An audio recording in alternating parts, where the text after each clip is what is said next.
Salam dan bahagia Ibu dan Bapak Guru. Perkenalkan, saya Suminarsi dari SMA Negeri 1 Beleg, Pemalang, Jawa Tengah. Di sini saya akan berbagi tentang pembelajaran diferensiasi yang saya lakukan. Hal pertama yang saya lakukan adalah melakukan asesmen diagnostik. Asesmen diagnostik saya lakukan bertujuan untuk mengetahui kondisi awal peserta didik sebelum mengikuti pembelajaran yang saya lakukan. Dengan asesmen ini, kita akan bisa memberikan perlakuan yang tepat pada proses pembelajaran. Assalamualaikum warahmatullahi wabarakatuh. Waalaikumsalam warahmatullahi wabarakatuh. Mana kabarnya kalian di sana? Alhamdulillah. Senang sekolah di sini? Senang. Sekarang sebelum pembelajaran kita, silakan disiapkan salah satu. Di tempat duduknya. Semangat semua ya. Semangat. Karena saya belum tahu siapa yang suka belajar. Saya belajar apa ya? Ada yang suka musik kan? Ada.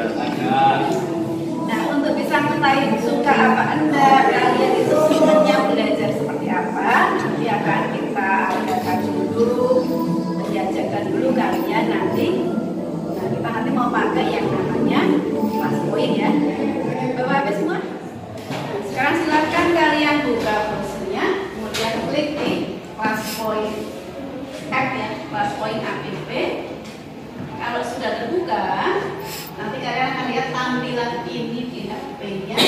Kodenya jangan lupa 49906. Nah, siapa yang sudah bisa masuk?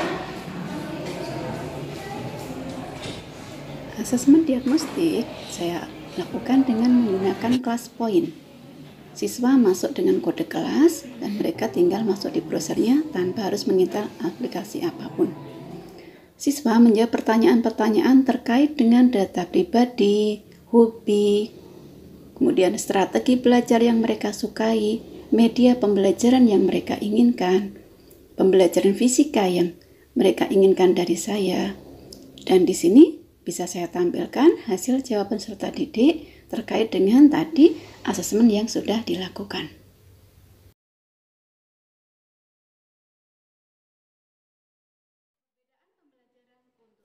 Berdasarkan dari asesmen yang sudah dilakukan, maka saya menyiapkan media pembelajaran atau bahan ajar berupa video pembelajaran, dan di sini juga saya siapkan slide presentasi yang saya gunakan dengan menggunakan aplikasi kelas poin. Nah, berikut cuplikan-cuplikan dari pembelajaran yang sudah saya lakukan. Setelah tadi kita mempelajari materinya, nah sekarang bisa mulai dibuka referensi dari video maupun filenya. Boleh pakai wifi, bisa pakai kuota datanya. Yang kesulitan bisa bergabung dengan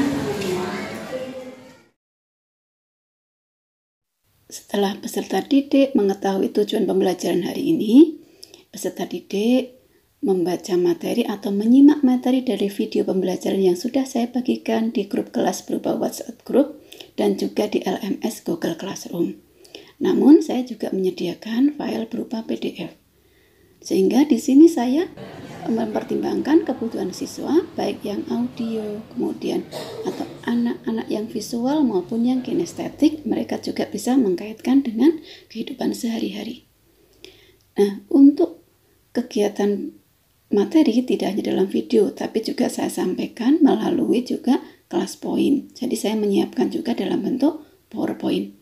Kegiatan peserta didik juga dilakukan dalam bentuk diskusi kelompok.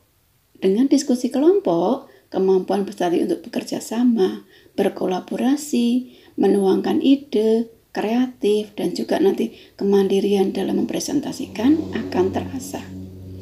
Referensi yang bisa mereka ambil tidak terbatas pada yang saya siapkan yang berupa video di channel YouTube saya dan juga dari file-file saya, namun mereka bisa mencari referensi lain baik dari buku paket maupun sumber-sumber referensi elektronik lainnya.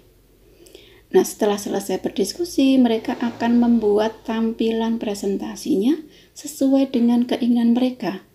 Ada yang membuat dalam bentuk slide presentasi, Ada yang menampilkan dalam bentuk poster, ada juga yang membuat dalam bentuk video pembelajaran, sehingga siswa dapat menentukan pilihannya masing-masing. Pada kegiatan presentasi juga akan terasa kemampuan siswa dalam menanggapi presentasi dari kelompok lain, sehingga di sini kemampuan siswa baik dari sisi kemandirian, kreatif, kemudian berpikir kritis akan terasa dengan kegiatan diskusi kelompok.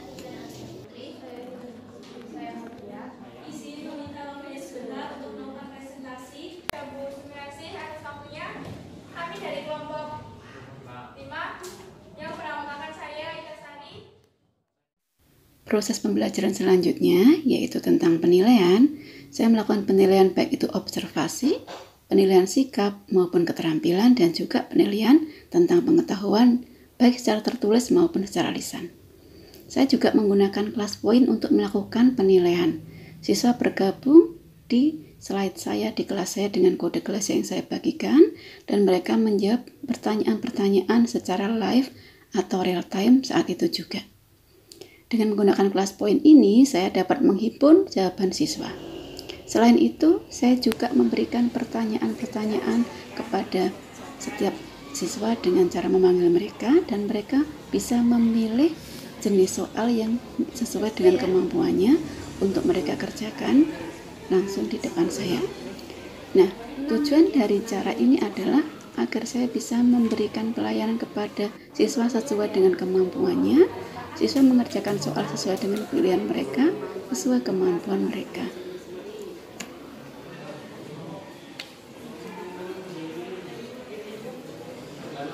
Sudah, silakan dikerjakan. Waktunya 6 menit.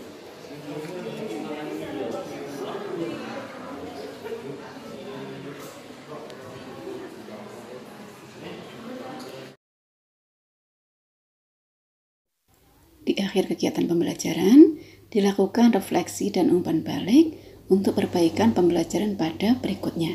Di sini saya juga menggunakan secara lisan maupun dengan menggunakan kelas poin.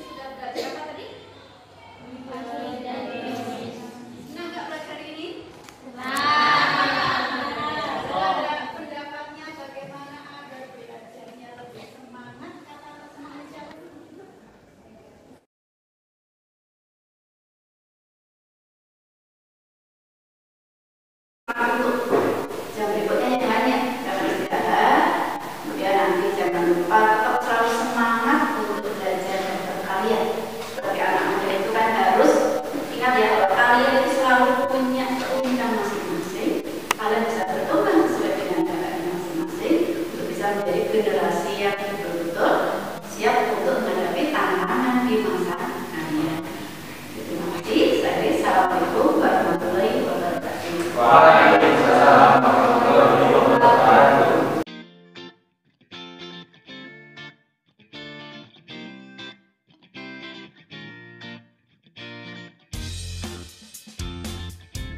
Ibu guru hebat semua, demikian tadi yang saya lakukan, pembelajaran berdiferensiasi di kelas saya sebagai saya guru mapel fisika. Semoga apa yang saya berikan tadi bermanfaat untuk Bapak Ibu guru semua.